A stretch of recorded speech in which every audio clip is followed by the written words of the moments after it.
Welcome to the 8-Bit Instructor Podcast, a show dedicated to helping you level up your instruction in order to craft authentic learning experiences for both you and your students.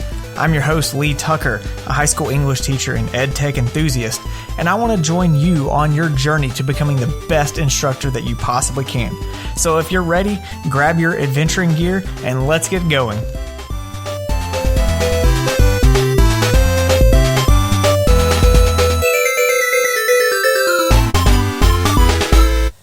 What's up, 8-Bit crew? Today is Thursday, February 25th, 2021, and this is episode 29 of the 8-Bit Instructor Podcast. I hope everybody out there is doing well. We just got off of winter break last week, which is great, but that also means that we've got a 6-week haul until spring break. So that's a long time without a break. I think we might have a teacher work day in there somewhere. So whether you were on maybe winter break last week or you're on there this week, hope you're doing well, getting some rest.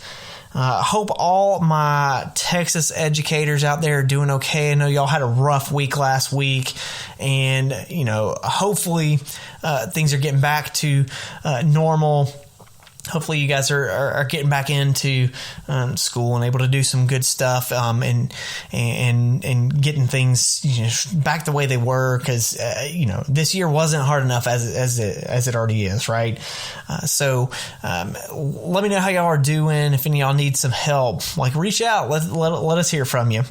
I've got a great show. I've got a jam-packed show for you. Later on, I'm going to be going through all of the new updates that Google is getting ready to release for education. Google had their Learning with Google online session last week, and they dropped a ton of information about what's in store for education in Google. So we will get to that later. But first, let's take a look at some news and updates from the other areas of the education world. Microsoft just announced that the Immersive Reader is now going to be free for Canvas users. If any of you use the Canvas LMS, be looking for that. That just means things like Canvas pages, content is going to be a lot more easily accessible to all learners. So, man, I feel like every week I'm announcing somewhere new where Immersive Reader is getting connected. So Immersive Reader, man, great things, getting out there, helping with accessibility for reading and all that kind of stuff, which I think is great. IXL released some new updates. They're going to have the ability to sign on with Schoology or Canvas accounts on their mobile app now. They've extended more Spanish support on iPad and iPhone apps for 2nd to 6th grade math. For students, any students who have been working on IXL things will start to see a ribbon icon next to any skills that they've been considered proficient in, which is a SMART score of 80 or above. And students will also now be able to filter suggested skills based on their mastery and proficiency. So I think that's kind of a cool thing. They'll be able to take skills that they've already shown proficiency in, and then it will give them suggestions of other skills that will help improve that even further. So that's some really cool stuff coming out from IXL. Screencastify has some updates for their Screencastify Submit, and that's just the kind of ability to do assignments and have students turn in videos that they make. So Screencastify Submit is now going to be fully integrated into Google Classroom. So you can record a video and then you can assign it directly into Google Classroom from that video and assign it even to specific students. You can assign point values, the information on the video, like the title and all that will automatically be on there. And you can even use Classroom's comment feature a lot more easily with all of this. And they've got a little course set up for the Screencastify Submit. So if you are interested in learning more about that, check out the show notes. I've got a link to a page about this, and it's also got information about that course that you can go through to learn a whole lot more about that. All right, so that takes care of news and updates around education. Normally, this would be the time where I open the treasure chest to get a little tidbit, a little advice, or a little nice little something from ed tech or just education in general. But because my featured content today is so jam-packed, when I recorded that segment, it turned out to be a pretty lengthy recording, and I tried to go through it as fast as I could. So we're not going to have a treasure chest today because a lot of what I'm talking about is its own little gold nugget anyway. So we're skipping the treasure chest today, which means we're heading directly into the boss battle. The boss battle today is a huge one. So next up, stay tuned because I'm going to go over all, or at least a lot of the significant updates that are coming in Google for Education. And that is this week's boss battle.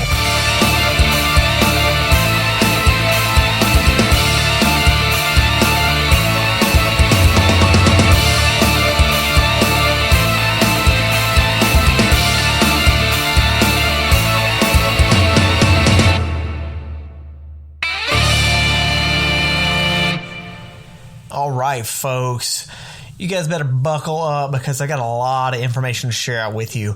So last week, Google hosted a Learning with Google online session, and it was about an hour and a half session all about what Google is doing for education. So there are a lot of new things coming out for Google over the next year or so. And so they just kind of laid it all out there. I think they said it was something like 50 plus kind of updates across the Google spectrum. So what I'm looking at today is breaking down a lot of the key ideas and going over some of the highlights of the session and looking at what is going to happen with the Google for Education stuff over this next year. So I pulled some information from a lot of the articles that were shared and some of the video session that I watched. I didn't get to watch all of it just yet because we had to go to gymnastics in the middle of it, but there's a lot of great stuff, and I just wanted to kind of share all that out with everybody. So one of the things that I do want to mention first before I get into the details is to just don't react to a lot of this stuff. I saw a lot of people last Wednesday that were kind of overreacting to some of the things, I think without getting complete knowledge and understanding of what all that entails. And so I'm going to go through and I'm going to try to clarify as much of this as I can as far as I understand from what I've read and what I've listened to for Google's updates. So to start out, essentially what Google is doing is giving more options for how schools can use the Google Education scape. Okay. So a lot of you by now know that G Suite for Education is going away. They've renamed and rebranded everything Google Workspace. And so what you'll start seeing is instead of G Suite for Education, it's going to be named Google Workspace for Education. Now, that doesn't change anything really. It still includes all the products that you use. It's still, Google Classroom, Meet, Gmail, Calendar, Drive, Docs, Sheets, Slides, all of that kind of stuff is still included. But what they've done is they've expanded into 4 different versions of the Google Workspace for Education. So previously, whether you may know or not, I didn't realize this until probably only a few months ago. There were actually 2 different versions of G Suite for Education. There was G Suite for Education, which was the free version for schools. And then there was what was called G Suite Enterprise for Education, and that was a paid upgrade version that allowed you to do a whole lot more. So what they're doing is taking those 2 ideas, but then they've expanded it into 4 other options. So the first option is Google Workspace for Education Fundamentals. And basically what that is that's what used to be G Suite for Education. It's the free version of the Google Education apps. So if you're on that, if your district is a Google for Education district and y'all are just using the free version, then it's just like what you're using now. There's nothing that's going to change except the name and then some of the new features that will be added as they go along. So don't think that that you're losing anything in all of this. Anything in the free version of Google for Education that you have previously been able to use will still be available to you when this change happens. And the change for these is already happening. You may already start to see the new icons and the new names and logos and all that kind of stuff. So don't freak out about that. It's, what you've had before, you will continue to have, okay? Now, the next step up is a paid version of Google Workspace for Education called Workspace for Education Standard. And essentially what that is, it's $3 per student per year will upgrade you to Standard. And it has a lot more to do with the admin side of using the Google apps. And so what you get is a lot more enhanced security tools, audit logs, mobile management for your IT admins. And so if your system is on that, you're probably not, as a teacher, going to see a lot of difference between those two. Where the difference comes is in option number 3, which they are calling the Teaching and Learning Upgrade. Now, that one is $4 per license per month. It's a little bit different. Now, I don't know exactly. I'm still looking. I don't know the difference between per student and per license. I don't know if each student and teacher and staff person is an individual license or if it's licensed by schools or whatever. I'm still looking for more of that information. So maybe next week I'll have some more clarification on that. But the Teaching and Learning Upgrade is this monthly thing, $4 per license per month.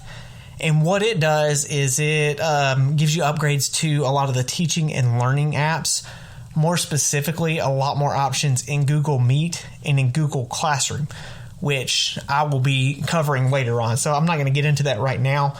And then I'm going to come back to all of this because I'm going to kind of look at a comparison of the 4 different versions after we dive into a lot of the different updates. Then option number 4 is Workspace for Education Plus. And essentially what that is what used to be G Suite Enterprise for Education.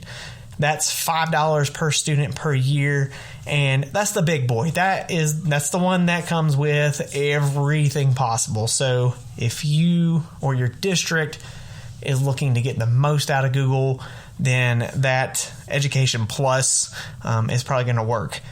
But looking at it, I think personally, I don't have the budget. I don't get to make decisions and all that, but the teaching and learning package looks really great to me as far as what's offered and all that kind of stuff. The standard and teaching and learning upgrades, those will be available on April 14th this year, 2021. If your system is going to use the Google Fundamentals or the Education Plus, which is probably just a continuation of what you've previously been using, that's just going to automatically transfer over. So if your system is on the G Suite Enterprise for Education, then pretty soon, if not already now, you'll see it roll over into the Education Plus. Now, with all of that comes a new storage policy that Google is going to be rolling out. And this is the thing that I heard a lot of the kind of negative feedback on. But as I dove into it deeper, it's honestly, it's not a huge deal. And it's not going to be for most people. So what they're doing is, previously, if you had an education Google account, you had unlimited storage, which is great because, we're always keeping stuff on there. What they're changing it over to is a new pooled storage model. So essentially, districts will share a certain amount of storage. Now, the quote from Google that I pulled right off the blog says, "We expect that more than 99% of institutions will be within the pooled storage provided by the new policy." So for the majority of systems, this is not going to really affect anything. Here's the reality of it is they're starting everybody on a baseline of 100 terabytes of pooled cloud storage across all users. Now, 100 terabytes is a ton of data in storage, and most systems are probably not going to reach that. Okay, now, to prepare for that, and for anybody that is kind of concerned with that, this is not going to go into effect for existing customers until July of 2022. So we've still got a whole year and a half to do that. And Google is going to provide tools to help admins identify and manage how storage is used and allocated far in advance of all of this going into effect. So they'll be able to essentially look and see who's using a lot of storage and who's not, and they'll come hunt you down if they're if you're using too much memory. So I expect maybe an email from some system administrator at some point over the next year. But just keep in mind, a terabyte is a lot amount of storage. 100 terabytes is even more. But large institutions are going to be provided with supplemental storage later on this year. And anyone who's on the Education Plus or the Teaching and Learning upgrades, they're going to get additional storage as well. So keep that in mind. All right, so that takes care of kind of the big sweeping policy changes. So let's get into kind of the meat and the details of some of this stuff. So they made an announcement, too, of a lot of new things that they're doing for Chromebooks. So a lot of updates for Chromebooks and a lot more options for Chromebooks. So first big thing is that the Chrome OS will now have a built-in screen recording tool. That will be coming in the March update. So we'll be getting that here in a few weeks. Built-in screen recording, that is huge. That's one of those kind of game-changing updates for students and teachers to be able to just do screen recordings of things and record stuff. Great for any hybrid or online kind of learning too that's taking place. So you can just do a quick little screen cap of an explanation or something like that. I do kind of wonder what that might do to some of these other screen recording software and websites that a lot of people use, something like Screencastify or Flipgrid even, if that will interfere. Or, this might just be a basic screen recorder that doesn't have a lot of stuff that you can do with it as far as editing and tweaking and all that. So maybe some of those other programs will work better for that. But that is coming soon. They are adding a lot more to the admin console for easier management of Chromebooks, especially a lot of these mass updates and mass deployment that admins are having to do. So there's a lot of things to help that out. I know, like our computer guy at our school, it's like all I ever really see him doing is loading up new Chromebooks, and they are working on making that a little bit easier. So that will be great for all those IT folks that are having to set up all these Chromebooks and run the management on that. That's super helpful. Additionally, they've got over 40 new Chromebooks coming out, which is a lot. There's, 40 different types of Chromebooks. Kind of blew my mind when I saw that number. But they've got stuff like convertible Chromebooks that are kind of like these laptop tablet combos that come with a stylus. They have touchscreen. They have dual cameras on it. So a lot more flexibility in what students can do with them and what teachers can do with them. They also have some what they're calling always connected devices, which will have LTE capabilities to connect to cellular networks. So a lot like what you see with like an iPad that has LTE capabilities, where just very versatile and a lot of stuff that you can do more than just a kind of standard laptop. They are also updating the Chromevox screen reader to add improvements to help with some of that reading accessibility, especially for students who need that, who are not in class, who are learning virtually. That can be a super helpful update for all of that. And then they're also adding some updates to the Family Link connection. Family Link is their kind of app for managing devices at home. So you're going to have the ability where children can still log into apps and websites that they need for school with a school account, while making it still possible that parents can still set those guidelines for device and app usage. So I don't have the details on what that looks like, but maybe it would be, if there's a limit to the amount of time that a child can be on a device or on an app or something like that. Maybe it doesn't count that if they're logged in their school account or something. I don't know. More they're going to release more details about that as that stuff comes out. So a lot of great things coming for the Chromebooks that will be coming out, and then some of the OS updates coming along with that. All right, so next thing we talk about is a lot of the updates coming to Google Meet, which will be super great and helpful, especially for any of you who are still online and still doing virtual even throughout the rest of the year, and all that. So one of the key things coming out is that teachers will be able to end meetings for everyone, and that includes breakout rooms, all of that, so that students can't be on there after teachers have exited.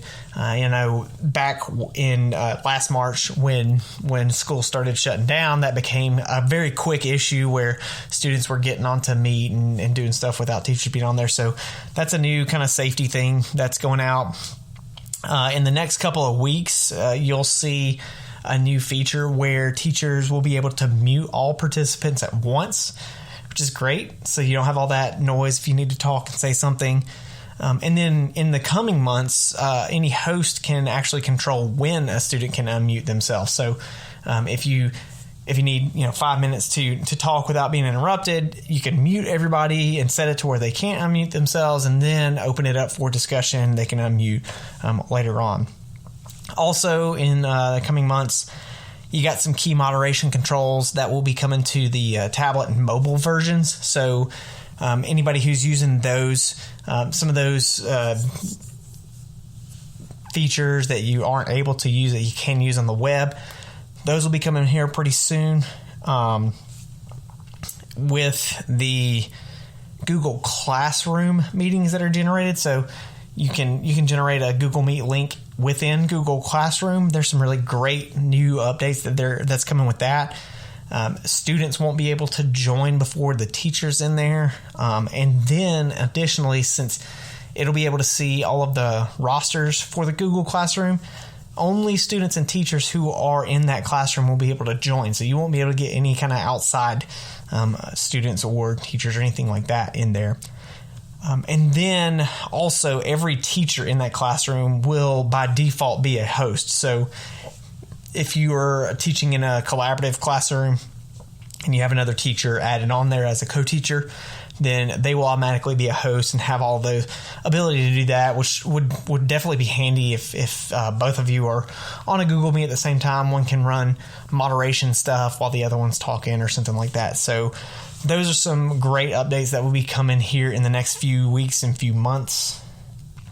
Now, some of the admin controls and visibility things that admins will be able to do in Google Meet or from Google Meet, admins will be able to set policies for who can join a school's video calls, even to the point where they can set whether or not people from one school can join a call from another school. So you can kind of control that communication across schools a little bit better. Also, audit logs are going to be available in the admin console to help troubleshoot anything. The investigation tool that's in there is going to have some more improvements. It's going to let admins access Meet logs to help identify, take any action on any security or privacy issues that are going on. And then I think my favorite in this, admins will be able to end any meeting within their school from the investigation tool. So if you have that power or want to play a nice little prank on like the whole district, you can just end everybody's Google Meet at one time and then wait for the flood of emails that you would then get saying something's wrong with Google Meet and all that. I don't know why that was my first thought when I saw admins can end all of the meetings at once. I thought that'd be a really great prank to play on somebody, but then you'd probably be getting a lot of really crazy emails. But that will be available. So more power to you, admins. You have unlimited power. Made me think, the Emperor from Star Wars. Okay, well, let's just keep going. As far as improving engagement and inclusivity in Meet, they're going to start rolling out emoji reactions as well, with the emoji skins to help better represent all different types of students. But teachers and admins will be able to control when those reactions can be used. And then there's also some improvements, which this is great, improvements to make Google Meet work better with low bandwidth connections. So if you have students who have weak internet, they're working on making improvements to help them, maybe not get dropped from the call and all that kind of stuff. There's also improvements coming to Meet on the Chromebooks, the Chromebook versions of it, where audio and video reliability will be optimized and better performance when multitasking, using various tabs and all that kind of stuff.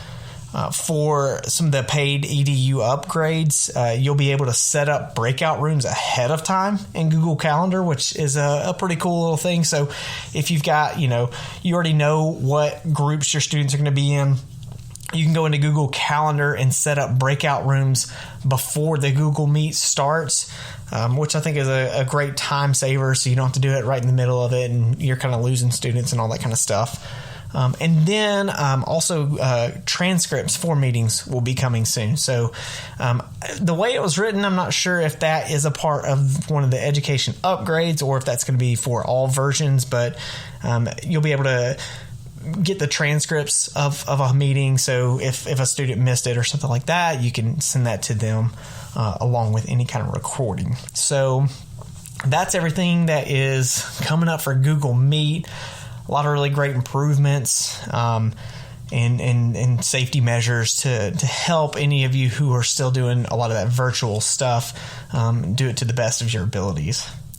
All right, now the big one. This is the one that I was the most excited about, and that's the updates coming to Google Classroom. So there's a lot of cool stuff, and then there's a couple of things that I've been waiting on for a long time that are finally rolling out in Google Classroom. So one of the things that Google did mention is that Google Classroom was not originally created to be an LMS. It was originally just a system to kind of keep track of assignments. And I remember in the very early days of Google Classroom, there's not a lot you could do other than just really kind of posting assignments. And so they've been working to evolve Google Classroom to connect with the needs of schools. And so I would not be surprised if Google Classroom starts heading in the direction of an LMS that allows you a lot more kind of control over what's going on. And honestly, I think it would be awesome to be able to do that, because I hear of things that teachers can do on other LMS systems like Canvas and whatnot. And I thought, man, that'd be great if we could do something like that in Google Classroom. So hopefully some of these updates will be working toward some of that LMS type system. But I'll just kind of go through a lot of the updates coming for Google Classroom. So for the Education Plus and Teaching and Learning upgrade, Google Classroom add-ons will allow other ed tech tools to be integrated and assigned directly in Google Classroom without any extra logins, without going to other sites. This is a huge game changer. And to be completely honest, I think this one feature in my book makes it worth the teaching and learning upgrade. So essentially what this is if you take something, most of the time if you use outside sites for work, something like Edpuzzle or Flipgrid or something to that effect, you have to go to the Edpuzzle site and then you would click to assign it in Google Classroom. Now, instead of that, you would be able to add some of these EdTech integrations into Google Classroom, similar to how you do add-ons in Docs and Slides and all that kind of stuff. So you might have an Edpuzzle add-on in Google Classroom, and then instead of having to go to Edpuzzle, send it to Google Classroom and assign it, you would just click and create the assignment right there in Google Classroom with Edpuzzle. And then students, from what I understand, would not even be redirected to the Edpuzzle site. They would just be able to do it right there in Google Classroom. So I'm looking forward to kind of seeing where that goes. Again, a lot of that kind of depends on if my district ends up getting one of those upgrades or not, but I would love to be able to see that feature. The other thing that's coming to the Education Plus upgrades is, again, this is another huge one. The ability to create classes, populate, and sync rosters directly to Google Classroom from any student information system. And so essentially what that means is as soon as a student gets added to your roster, at the beginning of the year when your rosters get, put together, they would automatically be synced into Google Classroom for that particular class period. And then from the way it seems, anytime a student drops or is added to that roster, it would sync up and add them automatically. And again, to me, that saves a lot of time, like at the beginning of the year, not having to make sure that everybody is connected to Google Classroom. I know I always go in and I just type in all of my students on my roster kind of on that first day so I can do it really quick, but it still takes me time to do that. I'd love to for it all to just kind of be able to automatically happen right there. They're also adding the grade export feature to the Aspen student information system. Right now, that export is available for Skyward and Infinite Campus. And we're on Infinite Campus. I love the grade export, and it syncs right into Infinite Campus. So as soon as I'm done grading something in Google Classroom, I can sync it up with Infinite Campus, and it does it all for me. I don't have to type grades in multiple times. Huge time saver as well. On the admin side of Google Classroom, admins will have access to Google Classroom audit logs in the admin console to help with any kind of classroom-related issues. Also, any district that's on the Education Standard or Education Plus, you'll be able to get deeper insights about classroom adoption and engagement and see how teachers are using that in their classes. Later this year, again, another just boom, like a huge thing. Teachers will be able to see stats on student interactions in Google Classroom. So, again, I don't have the details, but just kind of thinking through, there's a Chrome extension called Classwork Zoom that can show you, what assignments a student has accessed, how long they were on it, what days they're on it, and all that kind of stuff. And so to me, it seems like that's the kind of stats we'll be able to see. We'll be able to see how long a student was signed on to Google Classroom, maybe what assignments they clicked on, when they turned something in, when they responded or added a comment to an assignment or to a post or something like that. So a lot of useful information, especially if you got students online, being able to track them and see what they're doing is a huge thing. Later on too this year, the Android app is going to have a lot of updates to help working offline or with poor internet connection a lot better. Students are going to be able to do their work offline. They'll be able to review assignments, open drive attachments, write in Google Docs, just doing all that kind of stuff, even if they don't have an internet connection, which again, for just classroom equity and for all those students that may not have great internet access, it's a great update that is going to hopefully help them not fall behind so much. You'll also start to see later this year some improvements with like pictures and photos. I don't know how many of you have, students who will take a picture of like a homework assignment or something that they've written or whatever, and then they upload that picture into Google Classroom.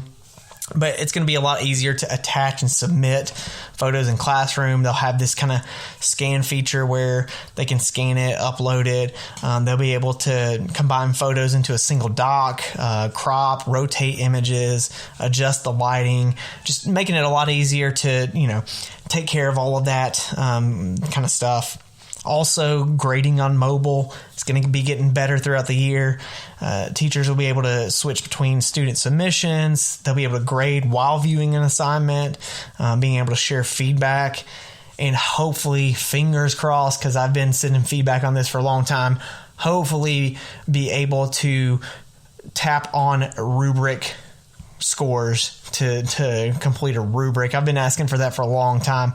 I'd love to be able to just, if I'm on my iPad, being able to pull up the rubric and tap it.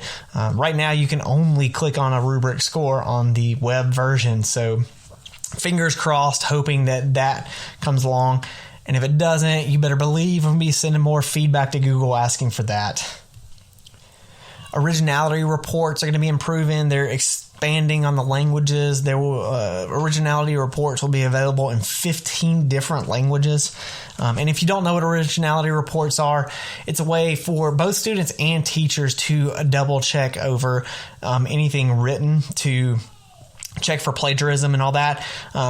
Students can use originality reports to show them places where they may be in danger of plagiarizing something, whether they need to cite it or paraphrase it better or whatever. And then for teachers, obviously, you'll be able to see kind of what is suspicious and use your judgment on whether it's plagiarized or not. CS First is going to be integrated into Google Classroom as well, so you'll be able to import rosters into a CS First class, which is Google's kind of computer science deal, and students can sign in with Google accounts, and it's all integrated right there. All right, and finally, the last thing for Google Classroom. I saved the best for last, something that I've been waiting on for a long time, something that so many of you have been waiting on for a long time, something that we have toiled and waited, and now we finally have it, and that is rich text formatting in Google Classroom. Yes, you heard it right. On the web, on the iOS and Android apps, assignments and posts will now have rich text formatting, which means you can make things bold and you can make them italicized and you can make bullet points and hopefully be able to change fonts. Oh, that would be so great if they add that in.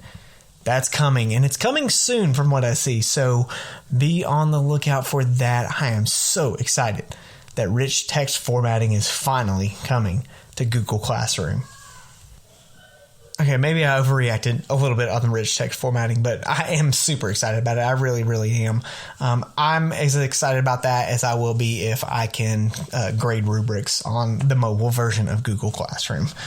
But anyway, that takes care of a lot of the Google Classroom updates. So the last thing I want to look at, all right, is kind of a comparison of these 4 different versions of the Google Workspace for Education. So there's a page that on the blog that Google posted that shows kind of a comparison of all the different versions. And I will link to that in the show notes, but I did want to take a few minutes to go over some of the key differences in them. I'm not going to go through all of them. If you're really interested in some of the more in-depth stuff, you can take a look at the blog post and find more of the information on your own. But some of the key differences and things that will be available on some of the things. So just keep in mind, so Education Fundamentals is the free version. Education Standard is the step up from Fundamentals. Teaching and Learning Upgrade is kind of that third tier, and then the top tier one is the Education Plus. So as far as the Google apps are concerned, all of the apps are available, but the third-party add-ons in Google Classroom, those are only going to be available in the Teaching and Learning Upgrade and the Education Plus. So again, if that's a deciding factor, you're going to have to pay a little bit for that. The other thing Google Classroom, as far as that's concerned, is going to be originality reports. So in the Education Fundamentals, you get 5 originality reports per class, and that's for the whole year. With the upgrades, the Teaching and Learning and Education Plus, you get unlimited originality reports and peer comparisons as well, which will show you anything that might be copied from other documents in that classroom. So those are kind of the key differences as far as some of the apps are concerned. As far as some of the connection and communication, Google Meet is a little bit different. So for the fundamentals and standard packages, you can have up to 100 participants in a Google Meet. With the Teaching and Learning and Education Plus upgrades, you can have up to 250. I don't know. I mean, I don't know that I would have 250 people who would want to come to a Google Meet for me, but anyway, that would be available for you awesome, like popular teachers that everybody loves. Some of the other key things are actually just some of the specific features in Google Meet. So things that the Teaching and Learning and Education Plus upgrades have that the other ones don't is going to be polling and Q&A in Google Meet, breakout rooms, attendance tracking, and the noise cancellation feature. So that upgrade, those 2 top tier upgrades, do give you a little bit more that you can do in Google Meet that you're not going to be able to do in the free version. As far as storage goes, remember, all of them will have a baseline 100 terabyte pooled cloud storage for the whole district. Any district that gets the Teaching and Learning upgrade will get another 100 gigabytes per license. And then the Education Plus package will get the 100 terabytes plus 20 gigabytes per license. So the Teaching and Learning seems to give you a little bit more, a lot more storage, as far as I can tell. As far as security and control stuff goes, those are really going to be more heavy on the Education Standard and Education Plus upgrades. So those 2 are going to give you a lot of the security features, a lot of the investigation tool features, a lot of those admin kind of things that you're not going to find with the fundamentals or the Teaching and Learning upgrade. So just keep in mind that Teaching and Learning upgrade is more about what's going on like with teachers and students in the classroom. The Education Standard is more about the computer security, privacy, and all that kind of stuff. All right, well, I am out of breath. That was a lot of information, and if you missed some of it or kind of zoned out on some of it, I think I may have even zoned out on myself a little bit. I've got all these notes in the show notes, and I will have links to some of the blogs and posts from Google that have all of this information. And then, of course, don't hesitate to reach out and ask any questions if you got those. But man, just keep in mind that Google is about to drop a lot of great things into the education realm, and I'm really looking forward to seeing what they have in store and what we'll have available in the next year or so. So with that, I'm going to say that I don't even know if we could say that this was a dragon. This was like a horde of dragons that we just slayed, and we have certainly leveled up a lot as far as our knowledge of integrating technology in our classrooms. So that will take care of the boss battle. Up next, we're going to take a look at the crew members board question of the week.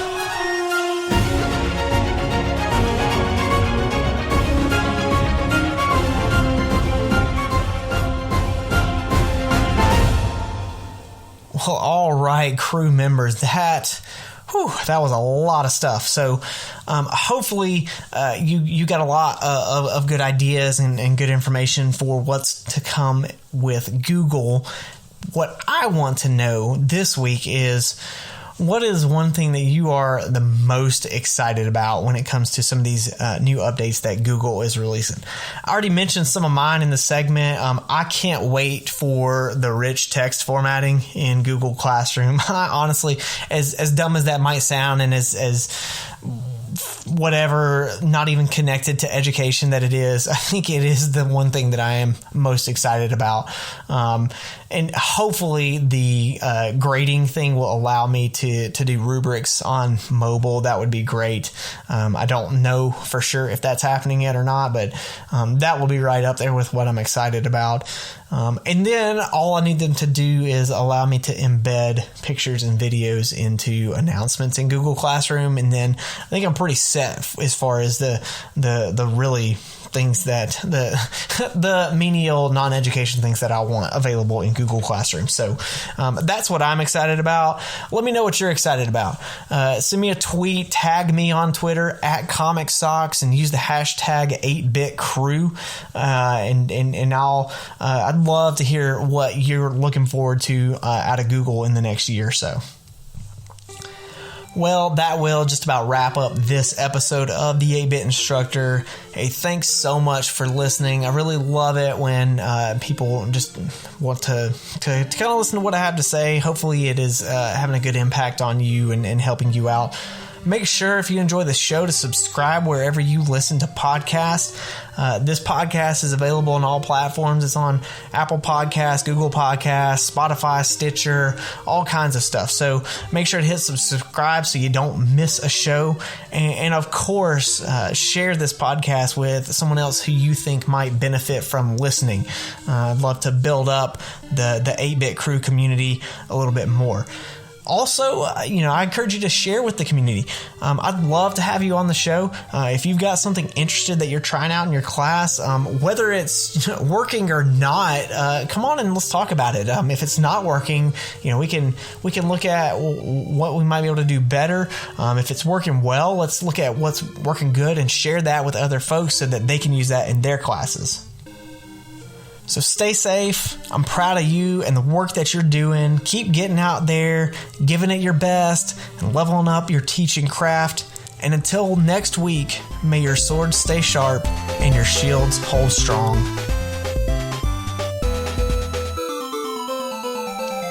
Thanks so much for listening. Be sure to subscribe wherever you get your podcasts and check out the 8-Bit Instructor YouTube channel for EdTech tips and tutorials, as well as other content on my website, 8bitinstructor.com. And of course, don't forget to follow me on Twitter at Comic Socks and use the hashtag 8BitCrew. See you next week.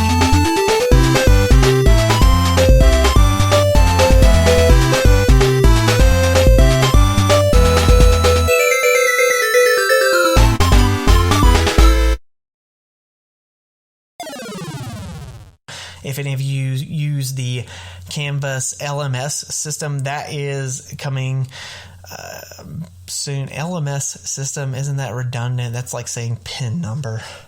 Any of you teachers out there that use the Canvas MLS system, or not MLS, MLS.